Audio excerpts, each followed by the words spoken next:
All right, what is up, everybody? My name is Pierce, and I figured I'd do a little breakdown on the Cage Warriors 152 Manchester card going down this Saturday. Should be starting around 1 p.m. Eastern Time, so there might be a little crossover with the UFC, but it'll be a fun day of fights. Looking forward to these fights. There's a couple betting spots I like on this card, and we'll get into it. We'll start with the first fight of the night. We got Liam Molloy versus Josh, the Crazy Horse Reed. And those of y'all familiar with Cage Warriors probably know Josh Reed. I mean, he's been around the block, been with Cage Warriors for a long time, and he's fought honestly the who's who in Cage Warriors. And for those of y'all that haven't seen this fight, he fought for the Cage Warriors strap in 2017 against Nathaniel Wood. Probably one of the best Cage Warriors title fights I have ever seen. Great fight. Reed rocked Wood early, and Nathaniel Wood weathered the storm and found the finish.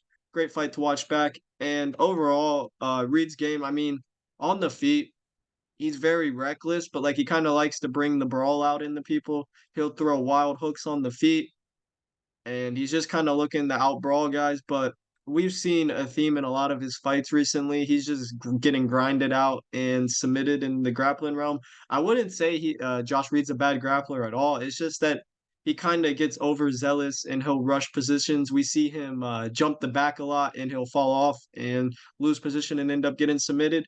But I mean, in this matchup here, I mean, you'll see a theme with this card. I mean, he's going up against Liam Molloy, and Molloy represents next generation MMA. There's about, I believe, six guys from that gym. And Molloy, he's about, I think he's like 27 years old, hasn't fought in a little bit. It's been like a 1 year layoff. But I mean, he's solid. I like Molloy's striking. It's like he's got that southpaw stance. He's very clean, got the nice straight shots, like his knees up the middle. I overall think he's getting a lot better as a fighter. I just wish he would fight more. The 3-2 record can be a bit misleading because he did lose to Ryan Shelley and Manny Akpan. And for those of y'all that are familiar with Cage Warriors, those are seasoned guys. They've been with the promotion for a while, so they're not the worst losses to have on his record. But in regards to this matchup, I mean, Josh Reed, I mean, I guess he could win if Molloy makes mistakes in the grappling realm because we saw in the Ryan Shelley fight, Liam Molloy was winning that fight pretty comfortably. And I guess he tried to jump the back on Ryan Shelley, fell off. Shelley found his back, and it was a quick submission, but Molloy was winning that fight. It's just he made some poor mental choices in that fight. And I feel like in this matchup, I mean, Molloy, he's definitely got more upside. I mean, we got Reed, he's 31 years old, 12-8. So I mean, he's got the experience over Molloy. I just feel like Molloy's probably the better striker in this matchup. I feel like if it stays on the feet, Molloy's probably going to hit him with the straight left, some nice knees up the middle. I mean, Reed could win the fight. I mean, he's a vet, but I feel like it's Liam Molloy's fight to lose. As long as he doesn't fuck up like he did in the Shelley fight, I feel like he should find the finish here. And we go to the bet odds. I mean, I played Liam Molloy. He's probably one of my bigger bets of the day, but he's minus 250 now. I played him at like minus 120, minus 135, minus 150. So, I mean, minus 250, it seems really accurate. So I wouldn't force a play at minus 250 as that's probably where it should be. If anything, it's probably a little too wide for Molloy, but I think he gets it done. It's a good matchup for Molloy to get in the win column, and it'll be a fun fight. I'm gonna go with Liam Molloy by first round KO. When they release Bet Online, I've noticed they've been starting to do over unders for Cage Warriors, and I feel like the under would be a good look in that fight. Sorry, I'm a little sick, so bear with me for this breakdown. But yeah, we're gonna go Liam Molloy round one KO. Probably look to play the under at this point. The money line's kind of unplayable. Maybe if you want to parlay him, but I have enough on him, so I'm not gonna overdo my position. And then we got the next fight here. We got Antonio Sheldon versus Orlando Wilson Prins. I'll start it off. I got an early line on Wilson Prins at plus 125. Played that for about a unit. Not a bad play, but when you go to the odds here, I mean, you'll see Orlando Wilson Prins is up to minus 210. So I'm just gonna straight up don't play him at minus 210. I think he wins, but don't play him. Why do I think he wins? Okay, but we'll start with Antonio Sheldon. So Sheldon, he's got decent grappling. I mean, we'll see him go for like the double leg takedown, but his striking is like it leaves a lot to be desired. I've seen in a lot of his fights, like in the Jordy box fight, he was up 2 rounds. He was doing a good job with the grappling, finding the takedowns. I mean, Jordy didn't seem like he had the best takedown defense, but Antonio Sheldon was finding the takedowns, but in the third round, it just seemed he hit a wall. Sheldon gassed really bad in that fight, and Jordy was able to put it on him to make it a draw, 10-8 round three for Jordy. But I mean, that's a theme in a lot of Sheldon's fights is that he maybe looks decent with the grappling early, but then his cardio is just like very worrisome. Like the dude gets tired really quickly, really, really quickly, and I don't like that here. But the thing is, like Orlando Wilson Prince, those of y'all might be familiar with him. He fought Samuel Bark on the December 31st card for Cage Warriors, lost that fight. And it was weird because like I'm not a big fan of Prince cardio as well. And I thought maybe Sheldon would be like a good play just based off the cardio narrative, but Sheldon has the worst cardio of the two, if I'm being real with y'all. I mean, Prince, we see here in the Samuel Bark fight, he lost by a unanimous decision. Very close fight. I mean, I saw some people arguing that Prince should have got the nod. I thought it could have gone either way, so it's not really a bad decision. But Prince, he was able to hit takedowns on Samuel Bark, which honestly, everyone hits takedowns on Samuel Bark. The dude's like a white belt, but Bark was just able to be more active. I mean, that's sometimes a problem with Prince is that he'll find the takedowns. It's just that he's not very active with his ground and pound. It kind of just looked to lay and pray. But in this matchup, I feel like Prince has the striking advantage here. I mean, on the feet, Prins, I mean, he's nothing crazy. He's got good lateral movement. I like his he darts in and out. He's got decent kicks as well. Sometimes he'll get a little too flashy with his kicks, so not the best idea here, but it could lead to Sheldon finding the takedowns. But I mean, Sheldon, he might hit takedowns early, but I mean, both these guys are pretty decent BJJ practitioners. I believe Orlando Wilson Prins is a black belt, so he's not a bad grappler. It's just sometimes in his fights, I mean, like we see in the Tom Mearns fight, he lost that. That's not a great loss to have. I mean, 8-7, Tom Mearns. I mean, I guess he's a vet, but Prins just got stuck on his back, and that's like a concern for me is that Orlando will get stuck on his back and kind of play jujitsu. So in this matchup, I mean, if Orlando can just work up and not stay on his back, he should have the striking advantage by a decent margin. And you kind of have to side with Orlando just because the striking's probably in his favor. Probably got the better cardio, surprisingly. And I mean, Antonio Sheldon, I mean, if he's not getting you out early, he's probably going to gas down the stretch. So we're going to go with Orlando Wilson Prince. I'm going to go with I think by decision, but I wouldn't be surprised if he finds the knockout because Sheldon doesn't react to strikes well on the feet, so I'm not a big fan of that. But I mean, like I said, you go to the odds, he's minus 210. I mean, what value is there really in the minus 210? I got plus 125. Minus 210 might be a little wide, but I mean, I gotta side with Prins to win. Just he has more paths to victory in this matchup. And then we go to the next fight. This is gonna probably be one of the more entertaining matchups of the day. We got Rory Evans versus Liam Gittins, and we got another next generation MMA fighter here in Liam Gittins. I mean, he's solid. He's 9-4. He's very he's a good grappler, but I mean his he really sells out on that single leg takedown. And on the feet, I mean, Gittins is fine on the feet. It's just like sometimes I don't like how he reacts to strikes. I mean, in the Fanny fight, Gerardo Fanny, that dude was able to find the knockout. I wouldn't say it's weird because sometimes Giddens shows bad cardio in fights, but in other fights he's just able to grind dudes out. But he's a vet. I mean, he's fought the who's who in Cage Warriors. I mean, we see a lot of familiar names here: Edward Walls, Kingsley Crawford, Emra Sonmez, Josh Reed. So he's fought a lot of good guys. Sorry, but it's an interesting matchup here because Rory Evans, he's kind of like a similar style to Liam Giddens. They both are grindy grapplers that are like willing to push the pace on you guys. And I've noticed with Giddens, he'll kind of sell out on the back takes. Like I've seen him a lot. He'll jump the back, lose position, and I mean, but if he does find the back, he's kind of decent at hunting that rear naked choke. I mean, we saw in the Emra Sonmez fight. I like Emra Sonmez. I'm pretty high on him as a prospect. Emra was able to find takedowns early, but Emra gassed really bad, and Giddens put the pace on him, found the back. So I feel like in this matchup, I mean, Giddens, he could find the back, but I feel like it's going to be very 50-50 because when we go to Rory Evans, he's kind of like a similar style. Like I said, sells out on the takedowns, and is just kind of willing to drag you into the deep end and swim.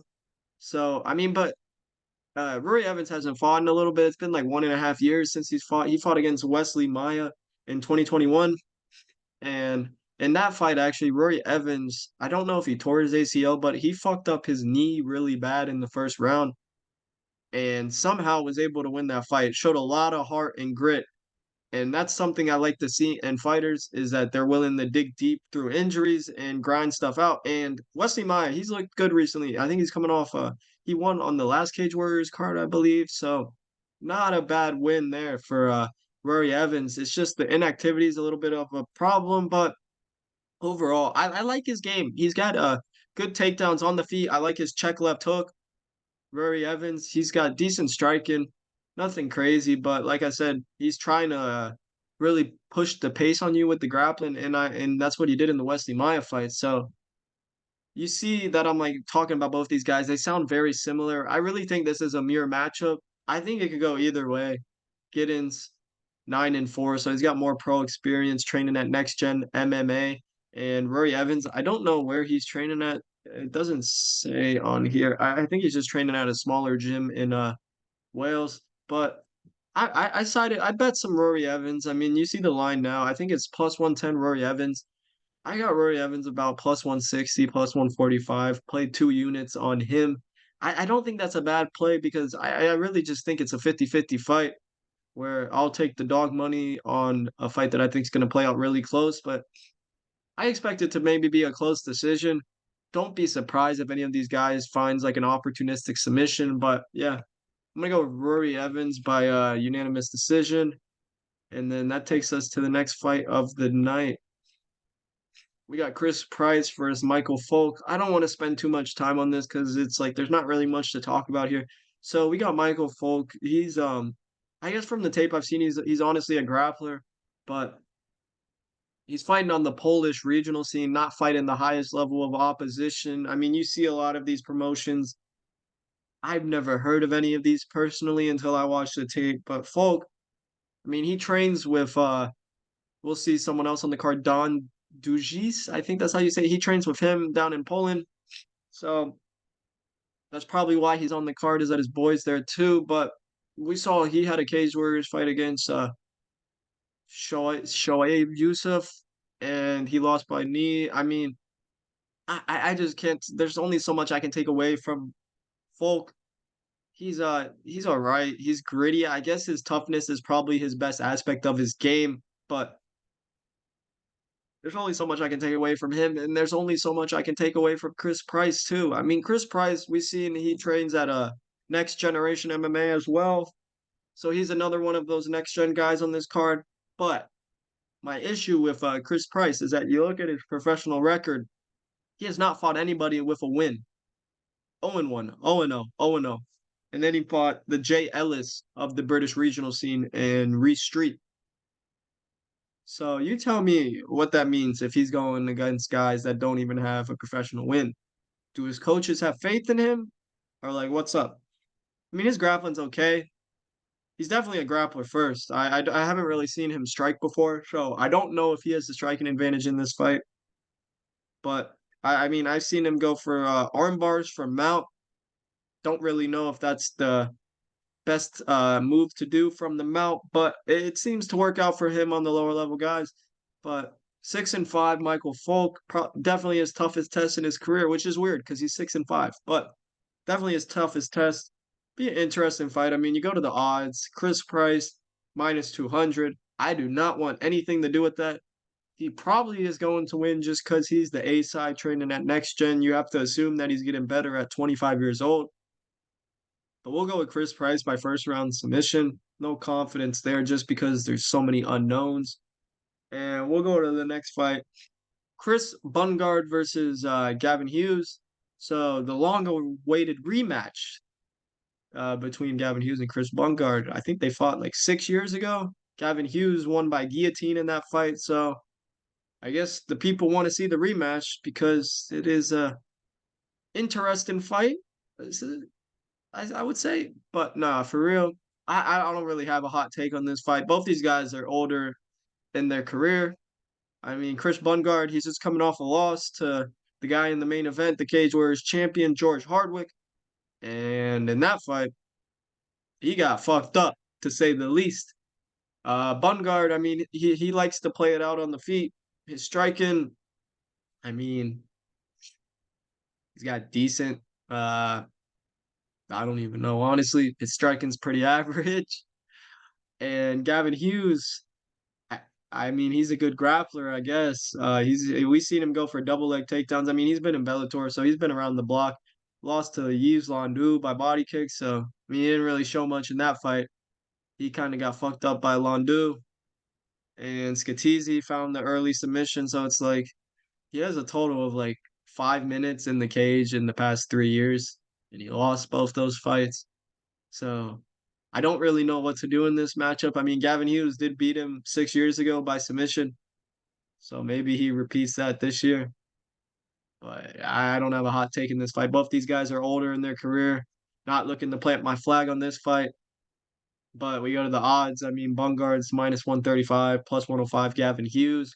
I mean, Bungard's been more active for sure. So you probably have to side with him just based on the fact he's more active.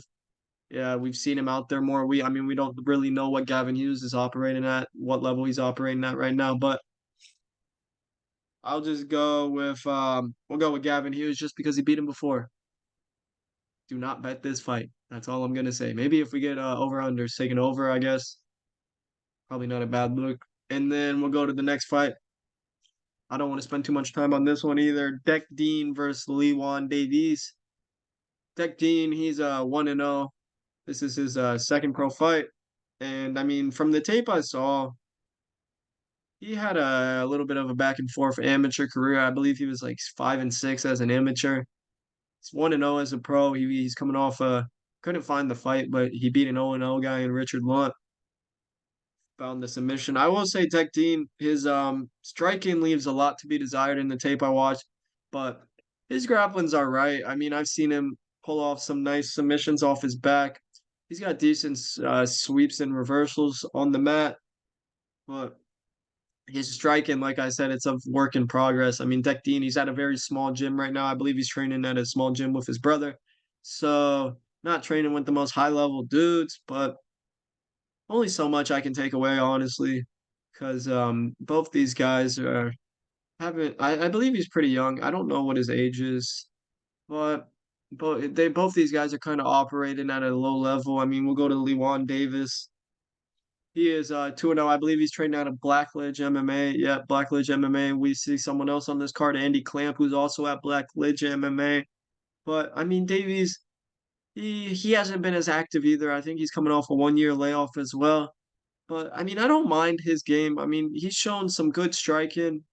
His grappling's pretty solid too. I mean, we'll see him go to the takedowns, look for the back takes as well. And he just hasn't fought a lot. That's the only issue with me. I mean, his game seems more put together than Deck Dean, so I'll probably side with Leuan Davies just because he has more process to his game, has a striking advantage, presumably.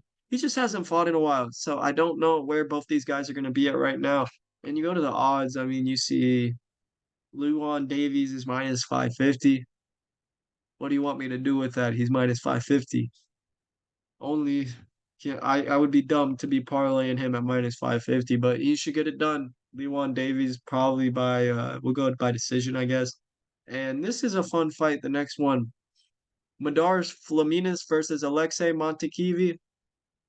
And we'll start with Aleksi Mantykivi. He's a fun fighter to watch. I mean, very, very, very durable. I mean, we've seen this dude. He takes an ass beating up front, and I'll give him that. We see, you guys see here. He hasn't been the most active. He has 3 fights in the past like 4 years, and he fought Mason Jones and Reese McKee, both Cage Warriors champions. So not the worst losses to have on your record. I mean, Mason Jones beat his ass. Like he beat the brakes off of Mantykivi, was just able to fuck him up on the feet with the straight shots in the boxing, and he just hit the takedowns whenever he wanted. And that's an issue in Mantykivi's game is that he can really get dominated in the wrestling department. I mean, we see guys get the rear body lock on him, and they really just ragdoll him and beat his ass. And on the feet, I mean, Mantykivi, he's got decent outside calf kicks, decent straight shots to the body, but he's very hittable. Mantykivi keeps his head on the center line. Not a big fan of that, but he's durable. I mean, we saw in the Reese McKee fight, he got finished in the third round, but that was like a mercy stoppage from the ref. He never got knocked out, but he can take an ass beating up front. I'll give him that. If you get tired punching him out, he could put it on, guys. I mean, we saw in the G Anderson Castro fight, he was able to find the clean second round knockout. I mean, he just was able to out tough that Castro dude and just eat his shots. I mean, he's got a big right hand. He was able to sleep him with that. Good knockout there from Mantykivi. But I mean, we go to his matchup. He's fighting Madars Fleminas, and Madars is a Cage Warriors vet. Those of y'all that are familiar with Cage Warriors definitely know who Madars Fleminas is. Very, very entertaining fighter. I mean, he's been around for a while. I believe he's like 34 years old, and he actually holds a win over the guy in the main event, George Hardwick. That's all George Hardwick's only loss in his professional career, and it was to Madars. But to be fair, it's up a weight class for Hardwick. But Madars, you've seen a theme in a lot of his fights is that they give him grapplers. And this is probably the first fight in a while where Madars hasn't had to fight a grappler. And it's funny because Madars probably has the grappling advantage here. I think Mantykivi, I mean, everybody probably has the grappling advantage over Mantykivi, to be honest. But Madars, I mean, what does he do well? On the feet, he pops out a nice jab. He's got good movement, good lateral movement for Madars. He really likes to move a lot in the octagon, and he really has good cardio and durability as well. So he really pushes the pace on guys. I mean, we saw probably one of his more impressive wins was the Jesse Erholin fight. He got taken down a little bit in the first round, but Madars was able to work up. He really made Jesse work for those takedowns, and he broke him. Jesse got tired, and Madars really put it on him against the cage and found the TKO. So that was a good win there for Madars. I mean, he beat Oben Elliott as well. Oben Elliott was hitting takedowns early, and like I said, got tired. Madars put it on his ass, so he'll be there. I mean, if you can't put him out early, he's probably going to put the pace on guys and break dudes down the stretch. I mean, but we did see in his last fight, he got submitted by Carlo Pirdo Soli. Got his back taken in a fight that was very competitive, but opportunistic submission there for Carlo. And in this matchup, I mean, Madars, he's definitely the more seasoned guy. He's been around Cage Warriors more. I would say they're probably setting him up to here for the win. I like Madars in this spot. I think it's probably competitive on the feet. Both guys have good durability, so maybe look to play an over in this fight. But Madars has a lot. I mean, we could see him go to the grappling. I mean, I've seen him go for the rear body lock takedowns. He has a sneaky guillotine choke too, so I wouldn't hold a submission off the table for Madars. So if the striking gets a little too competitive for his comfort, maybe he switches it up and goes to the wrestling because Mantykivi can get taken down by a gust of wind. But yeah, we got to go with Madars just because he has more tools in the bag. And we go to the odds. I played Madars at around minus 155 and minus 170. He's minus 280 now, so the line's moved a lot. So, I mean, minus 280 sounds about accurate. Maybe look to play an over, just see what that's lined at. But I like Madars in this spot. Good fighter. And we'll go with Madars by either round three TKO or decision because Mantykivi is very durable, very hard to put out. And yeah, Madars Fleminas. Next fight, we got one of the Cage Warriors darlings of the card, another next generation MMA guy, Luke Riley versus Callum Parker. And this fight was made on short notice. Uh, Luke Riley was supposed to fight on this card, and his opponent fell out. Callum Parker makes the call, and he's stepping in on short notice. I mean, it says 2-0 on his record. He technically won this fight against Matt Hampton by decision 29-28, but I guess it was because it was in Uriah Faber's A1 combat. I guess Uriah cried to the athletic commission. Should have been a draw because Callum Parker hit a really bad fence grab in that fight. But Callum Parker, I mean, he's a tough son of a bitch. Kind of just Homer Simpson's dudes, if I'm being honest. He is very durable, and it just breaks dudes down the stretch just based on the fact that they get tired and he doesn't fuck off. As we see in the Ashton Kirby fight, I mean, he was I think a plus 800 underdog on that LFA fight against Ashton Kirby. and Ashton Kirby was a hyped up amateur prospect, but he was kind of overrated to be honest. He hit takedowns on Parker early, but Kirby got tired, and Parker put it on his ass. I mean, Parker, he's tough, got good gritty boxing, good dirty boxing, so he can make. If it gets into a brawl, Callum Parker excels in that. But he's a punching bag man. I'm gotta be honest here. He is very hittable on the feet. I mean, the knees up the middle. He's very susceptible to that. And the kicks, I think you could chop up his leg, and his wrestling's nothing crazy. So I wouldn't be surprised if Luke Riley can have some success in the grappling here too. But it's not really Luke Riley's game. He kind of just puts it on you on the feet. Luke Riley, next generation MMA. This kid's good, man. He's passed a lot of tests in his career. I mean, we've seen him beat Jack Eglin, and he beat this Yuki kid from Great Britain top team. So he's got some good wins on his resume. And I really like his striking. He's got good Muay Thai. He does a good job of boxing dudes up. I like how he rips the body when dudes are against the cage, mixes up his shots very well. And Luke Riley's got a lot of power on the feet. He can be out grappled in moments, but luckily this is not the matchup where he's going to get out grappled. Cardio seems to check out. We've seen him get some late second round finishes. So it's Luke Riley's fight to lose, man. He's butt buddies with Paddy Pimlet, so you know he's getting some good training day in and day out. He's probably one of the brighter prospects on this card, 5-0, looking to make it 6-0, and I think he gets it done with the first round knockout. I mean, Callum Parker's there to be hit, and Luke Riley's got some pop in his hand, so we'll go with Luke Riley by first round knockout. I mean, you go to the odds, Luke Riley minus 475. I mean, that makes sense. Honestly, seems a bit generous. I feel like he should be like minus 600. So parlay piece for sure with Luke Riley. Don't mind that. And we'll go to the next fight. We got Adam Cullen versus Dumitru Girlean. And I mean, I believe Adam Cullen's like minus 700 in this fight, betting odds. Another next generation MMA guy. I mean, Adam Cullen is 100% a front runner. I mean, he's got all first round finishes in his pro career. Good grappling. I mean, I like his back takes. I mean, Cullen on the feet, he kind of just swings wild and is just able to drop dudes with his power and then just find the club and sub. But that could get him caught down the line because he's very reckless in the pocket. He just throws wild hooks and just no respect for his opponents at all. Very cocky dude in the ring, but seems to work out for him because he's finding finishes in the first round. And I like his grappling. His back takes are really slick. That's his go-to sub is to find the back, get the rear naked choke. I like this kid's grappling. 6-0, looking to make it 7-0 against Dumitru Girlean. And I mean, this is the classic Cage Warriors setup spot where they just bring in a European regional guy with a nice record on paper, and their prospect just finishes them in the first round. I mean, you look at Jordan Vucenic a couple weeks ago, they brought in a guy from Italy, just like they're bringing in a guy from Italy for Adam Cullen. I mean, Dumitru, he's he's all right. I mean, he let a lot of his fights play out in the clinch. He's got decent knees in the clinch, decent elbows, but he's not operating at a high level. So I think Adam Cullen, he could face some adversity if it gets extended. We haven't seen his cardio tested, so that's my only cause for concern is that we don't know what he looks like outside of the first round. But Girlean is probably not the one to expose the Cullen cardio.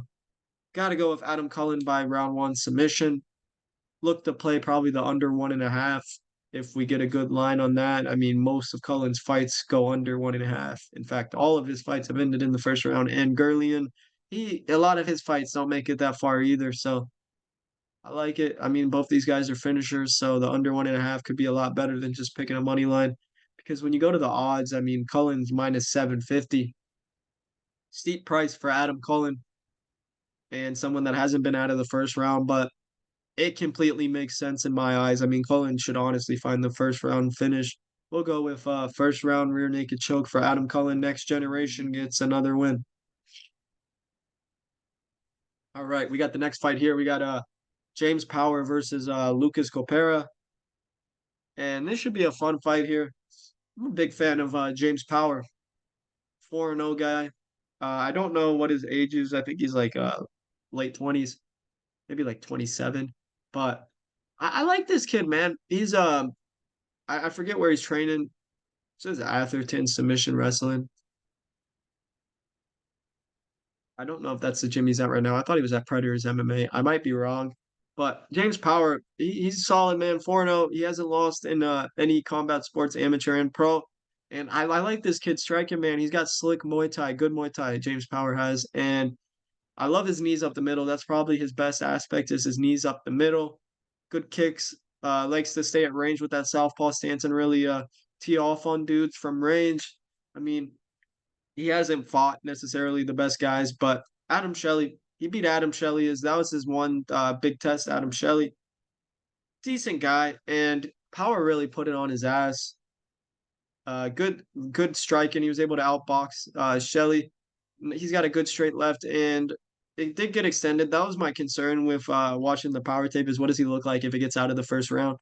And he looked solid against Shelley. I mean, Shelley found a takedown in the second round, and he had Power in a really tight Dars choke.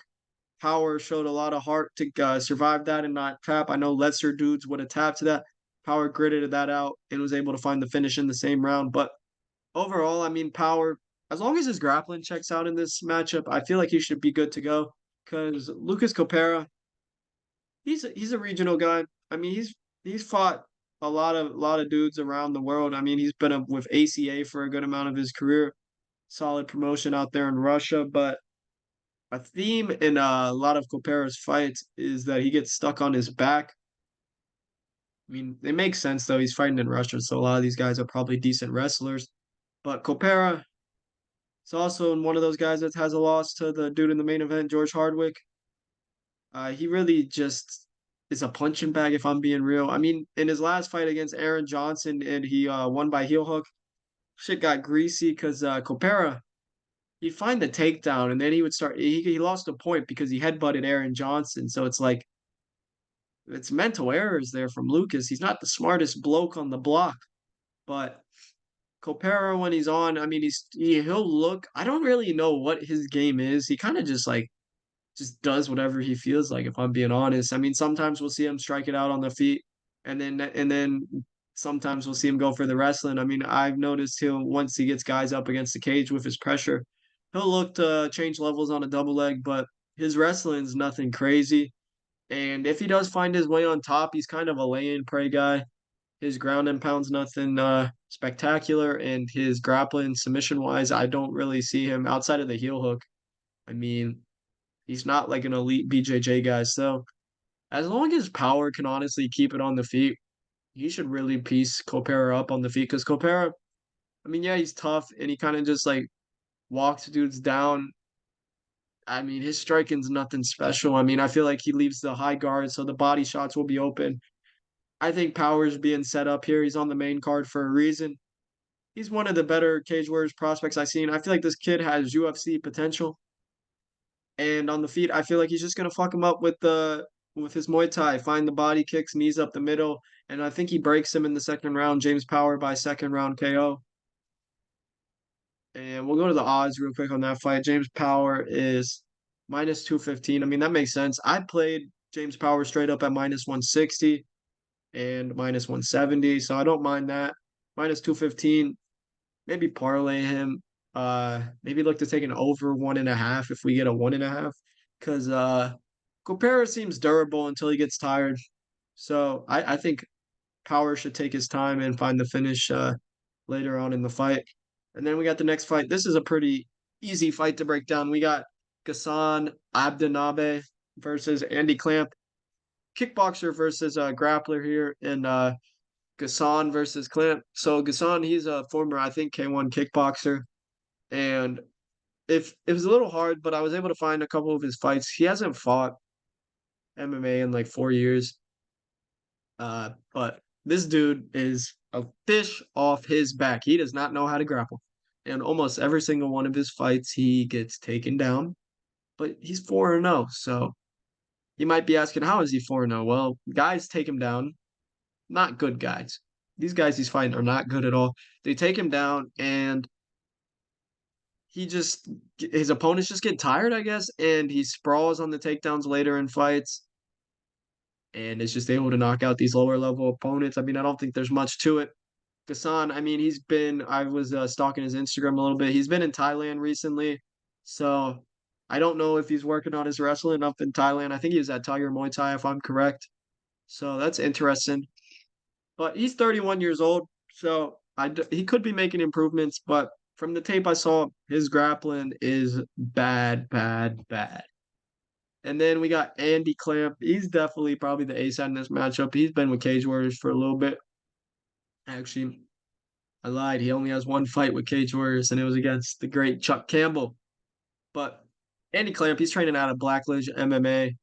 I believe it. I'm not sure if he's from Manchester, but he's definitely the A side in this matchup. I mean, they're bringing in Ghassan, who doesn't have any good grappling, to fight Andy, who's I wouldn't say he's an elite grappler, but he's got a solid grappling game.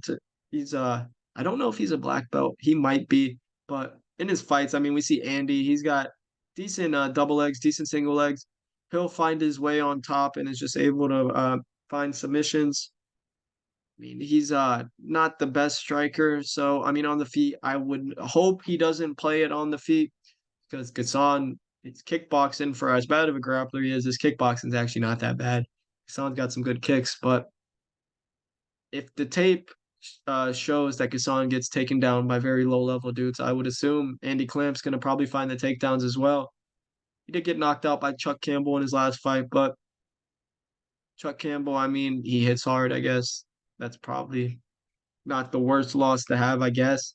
But my only concern here is maybe pay attention to the weigh-ins because you see here, weighed in 201 pounds in his last fight. I mean, Clamp's not really a light heavyweight. Ghassan's built like a light heavyweight, so maybe Ghassan has a size advantage. But yeah, I think you got to go with Clamp just based on the grappling upside in this matchup. And you go to the odds, minus 170 Clamp. Makes sense. I mean, I got one unit on Andy Clamp at plus 105. Saw that he opened at plus 150. That's pretty wild. Uh, Congrats to anybody that got that line. But yeah, got to go Andy Clamp, probably by submission. Just don't strike with the kickboxer. That's all I got to say. And next fight, we got Nathan Fletcher versus Daan Duijs. This is a fun fight here. I mean, it was made on short notice. Nathan Fletcher took the fight on short notice. I believe Daan was supposed to fight Reese McEwen. So it's nice to see that Daan gets to stay on this card, and he's fighting a tough opponent here, Nathan Fletcher, who's also from Next Generation MMA. And Fletcher, I like this kid, man. He's got good grappling. I mean, we've seen him before. I mean, he fought Dominique Wooden for the Cage Warriors strap, ended up losing it. He got really tired, but Fletcher has good grappling, man. His wrestling can be telegraphed at times, but he is good. He chains his takedowns together. I mean, we saw in his last fight against Alessandro Giordano, was able to grind that decision out. I mean, Giordano actually looked pretty improved in that fight. And Fletcher really had to work for the takedowns, and his cardio seemed a lot better than it did in the Wooden fight because Fletcher grinded out that decision, was able to win the round three, and he was able to just outgrit Giordano. But Fletcher, I like this kid, man. He's got good back takes. He'll look for the outside trips and look to climb the back. And he's very good at finding that rear naked choke. So, I mean, we see here, I think is that like, yeah, he's got four rear naked chokes on his record. So you know what move he's going for. But yeah, he's training a next generation MMA. I like this kid on the feet. I mean, his striking's still very green. I mean, it's still a work in progress. He's got decent leg kicks, I guess. But I think he's the better striker in this matchup because they're giving him a Dutch grappler and a Daan Duijs. But Daan, I mean, he hasn't. There's only so much I can take away from him because very hard to find any tape on him. I was able to find his recent Cage Warriors fight against Bogdan Barbu, but that fight was a very fast fight. Barbu, I believe, caught a kick, and first thing Daan does is falls to the ground and closes his guard on Barbu. So that's not a good thing. I mean, first thing he does when he gets taken down is look to close his guard, play the jits. I mean, it worked on Barbu because Barbu didn't know how to defend a triangle choke. I'll give Daan that is the triangle choke was a slick setup, but Barbu is nothing crazy. So there's only so much I can take away with that. And that's the only fight I was able to watch of his. But looking at his IG, I mean, his striking, it seems a bit awkward. I mean, we see this dude, I've seen some clips of him like kind of flopping on his back. So it's like, as long as Nathan Fletcher can stay safe from getting like submitted, I feel like it's a pretty easy matchup for him. I mean, honestly, maybe he plays it safe and just picks him apart on the feet with the low kicks. But it's hard not to go Fletcher here. I mean, it's good. He's a good fighter. I think we can definitely see Nathan in the UFC in a couple years. But yeah, we'll go with Nathan Fletcher. Not really sure if he finds the finish here, but maybe he finds the rear naked choke. But yeah, gotta go Nathan Fletcher in this matchup. You go to the odds. I mean, he's minus 350. Nathan Fletcher plus 275. Daan. I mean, it makes sense. I'm probably gonna parlay Nathan Fletcher just because Daan just seems. I don't know, man. There's not much I like about his game other than he's got decent submissions off his back, I guess. But yeah, gotta go Fletcher. Fletcher all day. Probably go by submission. And then now we got the main event. Best fight on the card, 100%. George Hardwick versus Yann Liasse. I'm looking forward to this fight, man. George Hardwick, he's been one of my favorite fighters for a while. Always had my eye on him, so it's nice to see that he's getting the attention he deserves. But George Hardwick, he's safe to say he's one fight away from the UFC. He is 11-1. This is looking to be his second title defense for the Cage Warriors belt. I'm surprised they didn't sign him to the UFC London card a couple months ago, but he wins this matchup. He's 100% going to be on the next UFC London card.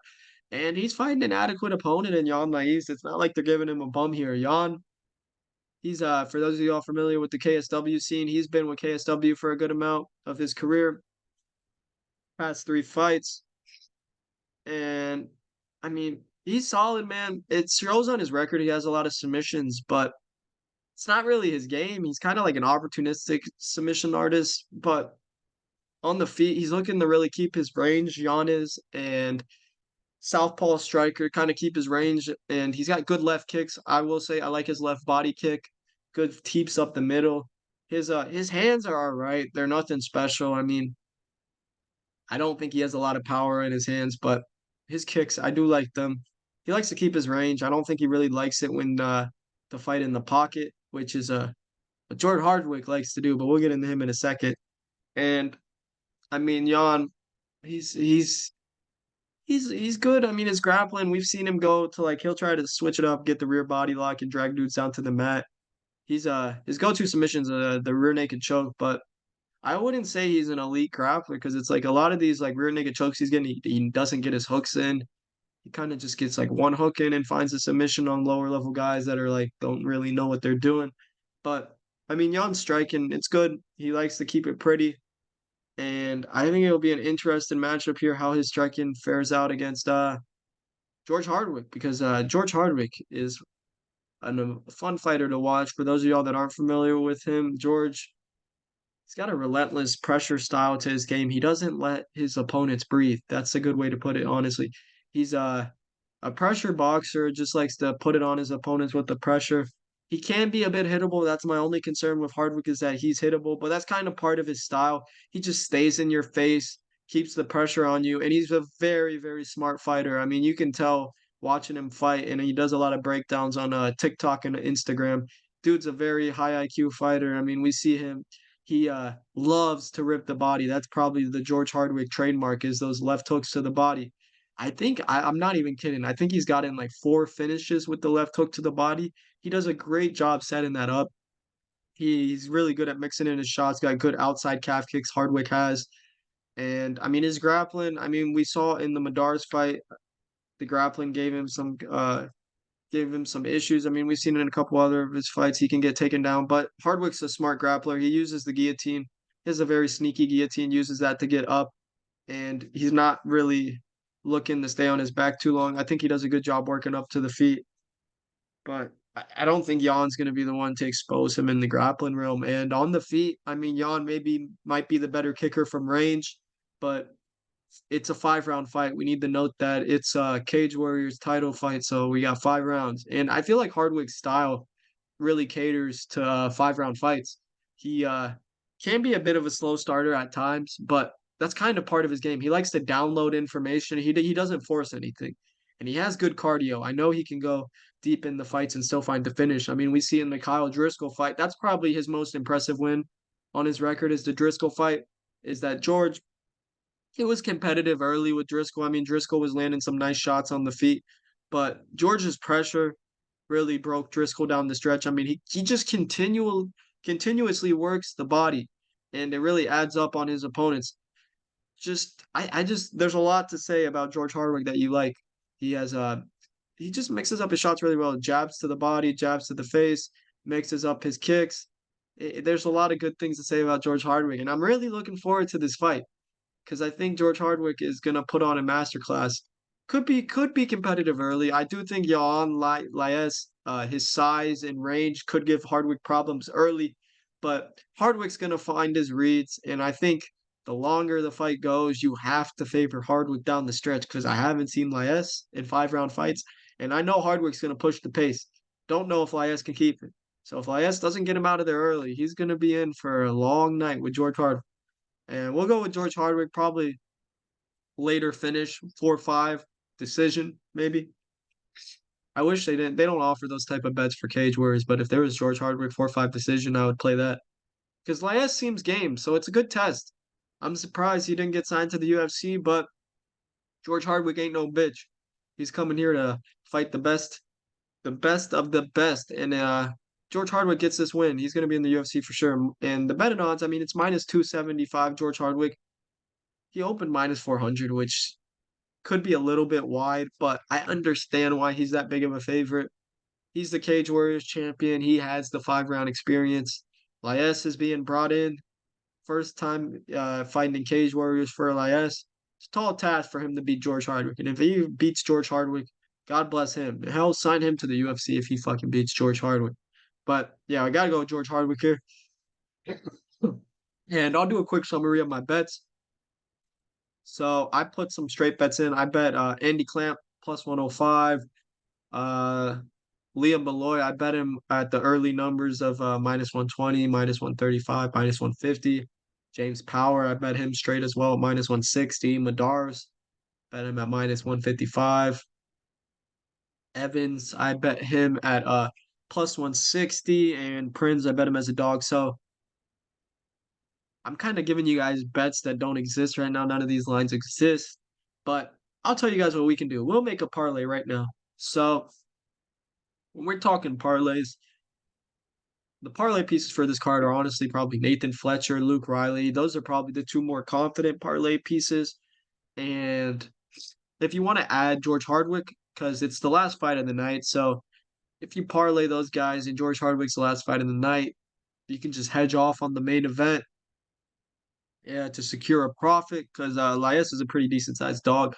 But you go Hardwick, Fletcher, Riley, plus 114 on that parlay. I like that parlay. Should be good as long as Hardwick doesn't fuck it up. I think Hardwick's fine.